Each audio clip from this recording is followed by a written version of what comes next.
ஆண்டவர் இயேசுவில் பிரியமான சகோதர சகோதரிகளே, அது ஒரு குருகுலம்.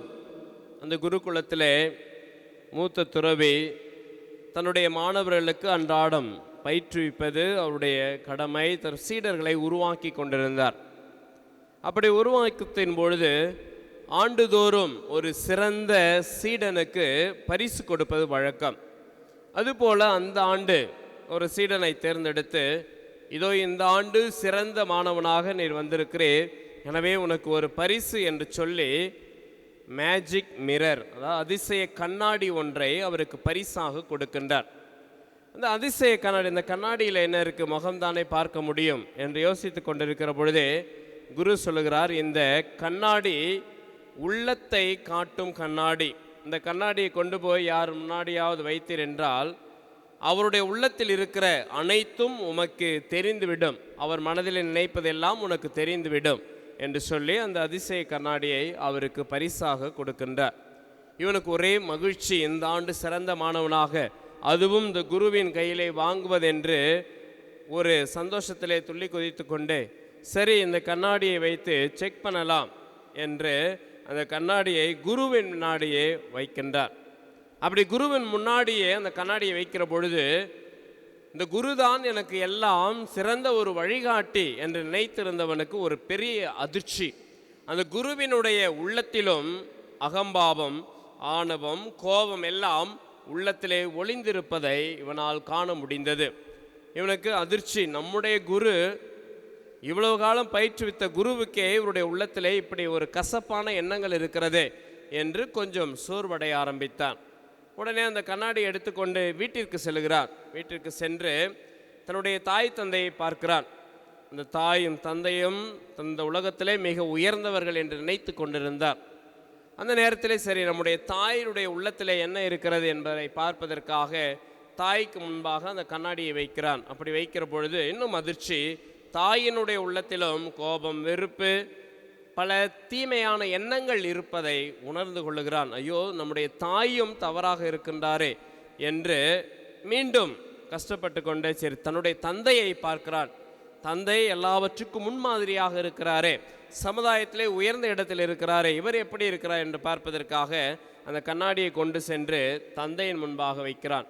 தந்தையினுடைய உள்ளத்திலும் இன்னும் ஏராளமான தீமையான எண்ணங்கள் மலிந்திருப்பதை கண்டு இன்னும் அதிர்ச்சி அடைகிறான். இப்படி அவன் பார்க்கிற மனிதர்கள் எல்லாருடைய முன்னிலையிலும் அந்த கண்ணாடியை வைக்கிற பொழுது அவர்களுடைய உள்ளத்திலே நிறைய எண்ணங்கள் தீமையாக இருப்பதையே அவன் உணர்ந்து கொள்ளுகிறான். அப்படி நாளுக்கு நாள் உணர்ந்து எங்கு பார்த்தாலும் அநீதி, எங்கு பார்த்தாலும் அசிங்கம் என்று நினைத்து கொண்டு ஒரு விதமான விரக்தி அவனுக்கு வந்து விடுகிறது. உலகமே ஒரு மாயை, உலகமே ஒரு ஏமாற்று, யாருமே நல்லவர்கள் இல்லை என்ற முடிவுக்கு அவன் வந்து விடுகிறான். பிறகு அதே கண்ணாடியை கொண்டு போய் தன்னுடைய குருவிடம் காண்பிக்கின்றான். குருவே, இந்த உலகத்தில் இருக்கிற யாருமே நல்லவர்கள் அல்ல, எல்லாரும் ஏமாற்றுகிறவர்கள், எல்லாருடைய உள்ளத்திலும் பொய் இருக்கிறது, ஏமாற்றுகிற வேலை இருக்கிறது, தவறான வாழ்க்கை முறை இருக்கிறது என்று சொல்லி ஒரு விதமான விரக்தியில் இருக்கிற பொழுது அந்த குரு அவனை பார்த்து சிரிக்கின்றார். உடனே அந்த சீடன் சொல்ல, ஏன் இப்படி சிரிக்கிறீர்கள், உங்களுடைய உள்ளத்திலும் இந்த தீமையான எண்ணங்கள் மலிந்திருக்கிறது என்று சொல்லுகிற பொழுது மீண்டும் சிரித்து கொண்டே அந்த கண்ணாடியை அவன் பக்கம் திருப்புகின்றார். அப்படி அவன் பக்கம் திருப்பின உடனே அவனுடைய உள்ளத்திலே இருப்பது வெட்ட வெளிச்சமாகிறது. அவனிடம் நிறைய தீமையான எண்ணங்கள், பொறாமை, போட்டி, அழுக்குகள் இருப்பதை அவனும் உணர்கிறார். அப்பொழுதுதான் குரு சொல்லுகிறார், இதோ இத்தனை நாட்கள் மற்றவர்களுடைய உள்ளத்திலே நீ இருப்பதை அறிந்து கொள்ள நீ விரும்பினாய், எல்லாம் தீமையாக இருக்கிறது என்று எண்ணிய நீ உன்னுடைய உள்ளத்தை நீ அறிந்து கொள்ள விரும்பவே இல்லை. உன்னுடைய உள்ளத்திலே அசுத்தங்கள் ஏராளமாக நிறைந்திருக்கிறது. இத்தனை நாட்கள் எல்லாருடைய மக்களின் உள்ளங்களை பார்த்தனே, உன்னுடைய உள்ளத்தை பார்ப்பதற்காகத்தான் இந்த கண்ணாடியை நான் கொடுத்தேன். உன்னுடைய உள்ளத்தை பார்த்து நீ சரி செய்து கொண்டிருந்தாய் என்றால் உலகம் அழகாய் மாறும் என்று சொன்னாராம். இயேசுவில் பிரியமானவர்களே, இதைதான் இன்றைய இறை வார்த்தை நமக்கு அழகாக செய்தியாக கொடுக்கிறது.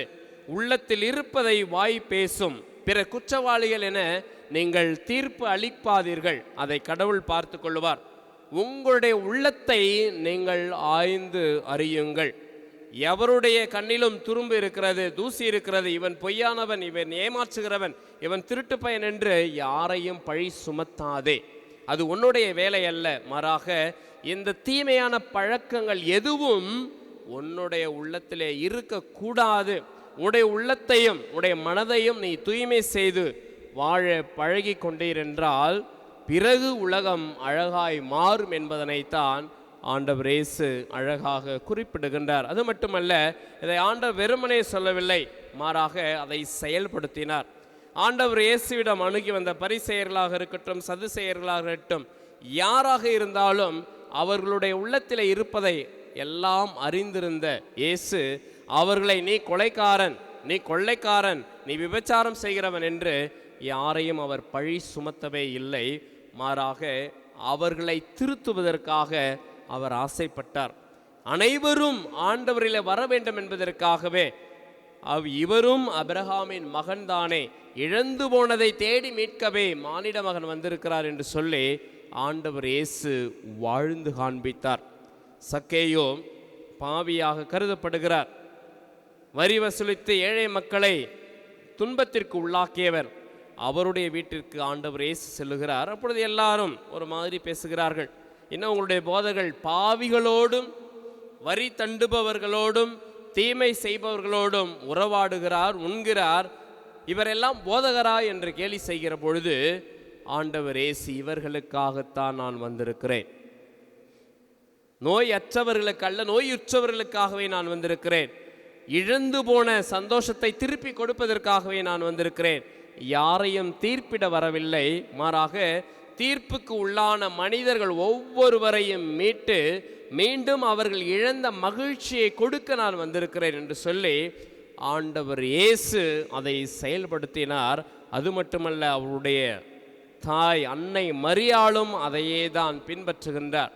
யாரையும் குறை சொல்லவில்லை. இவன் என்னுடைய மகன், என்னுடைய மகள் என்ற முறையில் எல்லாருக்காகவும் அன்னை மரியாள் பரிந்து பேசிக்கொண்டு உள்ளத்திலே அமைதியோடு இருக்கிறார். முதலிலே நம்முடைய உள்ளத்திலே அன்பும் அமைதியும் சமாதானத்தோடும் நாம் வாழ பழகுகிற பொழுது அந்த அன்பு, அமைதி, மகிழ்ச்சி, சமாதானம் வெளிப்படும். உள்ளத்தின் நிறைவையே வாய் பேசும். நம்முடைய உள்ளம் தூய்மையானதாக, யாரையும் குறை கூறாத வண்ணமாக, யாரையும் பழித்துரைக்கிற எண்ணமாக இல்லாமல் நம்முடைய உள்ளத்தில் இருக்கிற கசப்பான எண்ணங்களையும் கசப்பான உணர்வுகளையும் தூக்கி எறிந்து விட்டு நாம் வாழ்கிற பொழுது குருவை போல நாமும் மாறுகிறோம். அதற்காக தொடர்ந்து இந்த திருப்பலியிலே மன்றாடுவோம்.